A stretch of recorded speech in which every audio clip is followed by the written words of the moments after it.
अच्छा फिर पढ़ दे तुर जाओगे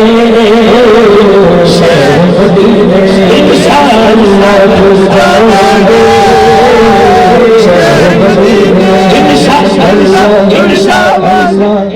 लो जी फैसला ये होया सी कि जे कोई जवान दा निकल आया क्योंकि कल्ले ये है भी ओवरसीज किहड़े शहर किहड़े तुसीं कि वैसे ओवरसीज अजकल नहीं सऊदी अरब अच्छा ठीक है तो इन्हों का माशाअल्लाह निकल आया तो हूँ क्योंकि जवान ने यदा मतलब